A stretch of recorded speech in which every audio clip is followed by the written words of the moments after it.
ನಮಸ್ತೆ ಸ್ನೇಹಿತರೆ, ಇವತ್ತಿನ ಟಾಪಿಕ್ ಬಂದು L G semi automatic washing machine usage ಅಂದರೆ ಡೆಮೋ ಬಗ್ಗೆ ಹೇಳಲಿಕ್ಕೆ ಹೊರಟಿದ್ದೀನಿ.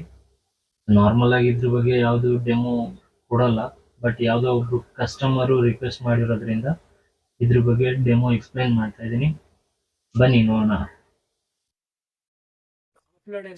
Okay, semi automatic demo explain ಮಾಡ್ತಾ ಇದ್ದೀನಿ. ಸೊ ನೋಡಿದವ್ರಿಗೆ ಆಶ್ಚರ್ಯ ಆಗ್ಬೋದು, ಬಟ್ ಕೆಲವ್ರಿಗೆ ಇದು ಕೂಡ ಗೊತ್ತಿಲ್ಲ. ಯಾರೋ ಒಬ್ರು ಕಸ್ಟಮರ್ ರಿಕ್ವೆಸ್ಟ್ ಮಾಡ್ಕೊಂಡ್ರು, ಅದಕ್ಕೋಸ್ಕರ ಇವತ್ತು ಸೆಮಿ ಆಟೋಮೆಟಿಕ್ ವಾಷಿಂಗ್ ಮಿಷಿನ್ದು ಡೆಮೋ ಮಾಡ್ತಾ ಇದ್ದೀನಿ.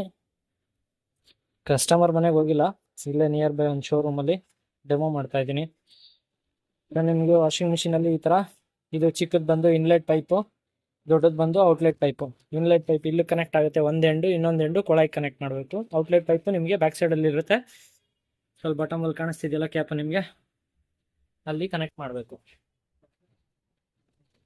ಇದೆಲ್ಲ ಇದ್ರೊಳಗಡೆ ಇರುತ್ತೆ. ಇದು ಸ್ಪಿನ್ ಟಬ್ಬು, ಕ್ಯಾಪ್ ಈ ಥರ ಇರುತ್ತೆ. ಸ್ಪಿನ್ ಟಬ್ಬಲ್ಲಿ ನೀವು ವಾಶ್ ಆಗಿರೋ ಬಟ್ಟೆ ಇಲ್ಲಿ ಹಾಕಿ ಕ್ಯಾಪನ್ನು ಬಟ್ಟೆ ಮೇಲೆ ಹಾಕಬೇಕು. ಯಾಕೆಂದರೆ ಬಟ್ಟೆ ಹೊರಗಡೆ ಬಂದು ಈ ಗ್ಯಾಪಲ್ಲಿ ಒಳಗಡೆ ಹೋಗಬಾರ್ದು ಅನ್ನೋದಕ್ಕೆ. ಮೇಲ್ಗಡೆ ಹಾಕಿದ್ರೆ ಬಟ್ಟೆ ಅದರೊಳಗಡೆ ಸೇಫ್ ಆಗಿರುತ್ತೆ. ಓಕೆನಾ? ಇದು ಸ್ಪಿನ್ ಟಬ್ಬು, ಇದು ವಾಶ್ ಟಬ್ಬು. ಸೊ ವಾಶ್ ಟಬ್ಬಲ್ಲಿ ಇದು ರೊಟೇಟಿಂಗ್ ಪಲ್ಸರು, ಇದೆಲ್ಲ ಏನು ರೊಟೇಟ್ ಆಗಲ್ಲ, ಇದು ಮಾತ್ರ ರೊಟೇಟ್ ಆಗುತ್ತೆ. ಸೊ ನಿಮ್ಗೆ ಇಲ್ಲೊಂದು ಫಿಲ್ಟರ್ ಇರುತ್ತೆ, ಏನೇ ಡಸ್ಟ್ ಇದ್ರೂ ಇಲ್ಲಿ ಕಲೆಕ್ಟ್ ಆಗುತ್ತೆ. ಈವನ್ ವಾಟರ್ ಲೆವೆಲ್ ಕೂಡ ಮೀಡಿಯಮ್ಮು, ಲೋ, ಮೀಡಿಯಮ್ಮು, ಹೈ ಈ ಥರ ಮಾರ್ಕಿಂಗ್ ಕೂಡ ಕೊಟ್ಟಿರ್ತಾರೆ. ಸೊ ಇದು ವಾಟರ್ ಕಂಟ್ರೋಲ್ ಮಾಡೋದಕ್ಕೆ, ಅಂದರೆ ಇದು ವಾಶ್ ಕಡೆ. ಇವಾಗ ವಾಶಲ್ಲಿ ನೀರು ಹೋಗುತ್ತೆ, ಇದನ್ನು ಈ ಕಡೆ ಪುಷ್ ಮಾಡಿದ್ರೆ ಸ್ಪಿನ್ನಿಗೆ ನೀರು ಹೋಗುತ್ತೆ. ಅಂದರೆ ಇಲ್ಲಿ ವಾಶ್ ಮಾಡಿರ್ತೀರಾ, ಈ ಕಡೆ ಸ್ಪಿನ್ನಿಗೆ ಹಾಕ್ಬಿಟ್ಟು ನೀರು ಆನ್ ಮಾಡಿದ್ರೆ ರಿನ್ಸ್ ಅಂದರೆ ಜಾಲ್ಸೋ ಥರ ಅದು. ಸೊ ನೀರು ಹೋಗ್ತಾ ಇರುತ್ತೆ, ಕಂಟಿನ್ಯೂಸ್ ಸುತ್ತಾ ಇರುತ್ತೆ. ಅವಾಗ ಏನಾಗುತ್ತೆ, ಬಟ್ಟೆಲಿರುವಂಥ ಸೋಪ್ ನೀರೆಲ್ಲ ಜಾಲಿಸ್ಕೊಂಡು ಹೋಗುತ್ತೆ. ಓಕೆನಾ? ಸೊ ಇಲ್ಲಿ 4 ಕಂಟ್ರೋಲಿಂಗ್ ನಾಬ್ಗಳಿದೆ ನಿಮಗೆ. ಸೊ ಇದು ಇಲ್ಲಿ ಕೊಟ್ಟಿದ್ದಾರೆ ವಾಶ್ ಟೈಮರ್. ಇದು ನಿಮಗೆ ಟೈಮಿಂಗ್ಸ್ ಎಲ್ಲ ಸೆಟ್ ಮಾಡೋದಕ್ಕೆ ಈ ಥರ. ಸೊ ಅಪ್ ಟು 15 ಮಿನಿಟ್ಸ್ವರೆಗೂ ಇರುತ್ತೆ. ಇದನ್ನು ಜಸ್ಟ್ ಹಿಂಗೆ ರೊಟೇಟ್ ಮಾಡಿದ್ರೆ, ನೀವು ಎಷ್ಟು ನಿಮಿಷಕ್ಕೆ ರೊಟೇಟ್ ಮಾಡಿದ್ದೀರೋ ಅಷ್ಟು ನಿಮಿಷ ಮುಗಿಯೋವರೆಗೂ ರನ್ ಆಗಿ ಇಲ್ಲಿಗೆ ಬಂದು ಎಂಡ್ ಆಗುತ್ತೆ. ಎಂಡ್ ಆಗ್ಬೇಕಾದ್ರೆ ನಿಮಗೆ ಒಂದು ಬೀಪ್ ಸೌಂಡ್ ಬರುತ್ತೆ. ಸೊ ಇದು ವಾಷಿಂಗ್ ಯಾವ ಥರ ಬೇಕು ಅಂತ.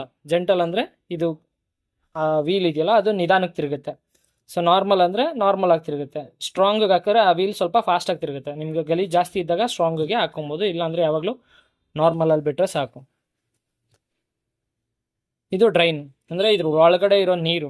ನೀವು ಇವಾಗ ವಾಷಿಂಗ್ ಆಗಿದೆ, ನೀವು ವಾಶ್ಗೆ ಕೊಟ್ಟಿದ್ದೀರಾ, ವಾಷಿಂಗ್ ಸೈಕಲ್ ಪೂರ್ತಿ ಕಂಪ್ಲೀಟ್ ಆಗಿ ಆಫ್ ಆಗಿದೆ. ಆಫ್ ಆದಮೇಲೆ ಇಲ್ಲಿರೋ ನೀರು ತೆಗಿಬೇಕಲ್ಲ, ನೀರು ತೆಗಿಯೋದಕ್ಕೆ ಇದು ಡ್ರೈನ್ ಆಪ್ಷನು. ಸೊ ಇಲ್ಲಿ ಇದನ್ನು ಈ ಥರ ಡ್ರೈನ್ ಅಂತ ಇರುತ್ತೆ ಇಲ್ಲಿ. ಸೊ ಡ್ರೈನ್ಗೆ ತಿರುಗಿಸಿದ್ರೆ ಇಲ್ಲಿರೋ ನೀರೆಲ್ಲ ಖಾಲಿ ಆಗುತ್ತೆ. ಸೊ ಖಾಲಿ ಆದಮೇಲೆ ನೀವು ಬಟ್ಟೆ ತೆಗೆದು ಈ ಕಡೆ ಲೋಡ್ ಮಾಡಿ. ಇದು ಸ್ಪಿನ್ ಟೈಮರು.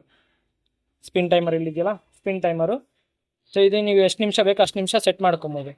ನೀವು ಎಷ್ಟು ನಿಮಿಷಕ್ಕೆ ಸೆಟ್ ಮಾಡ್ತೀರಾ ಅದಷ್ಟು ಟೈಮ್ ರನ್ ಆಗೋವರೆಗೂ ಸ್ಪಿನ್ ಆಗುತ್ತೆ. ಅದಾದಮೇಲೆ ಆಫ್ ಆಗುತ್ತೆ. ಆಫ್ ಆದಮೇಲೆ ನೀವು ಡೋರ್ ಓಪನ್ ಮಾಡಿ ಬಟ್ಟೆ ತೆಗೆದು ಒಣಗೋದಕ್ಕೆ ಹಾಕ್ಕೊಬೋದು. ಓಕೆನಾ?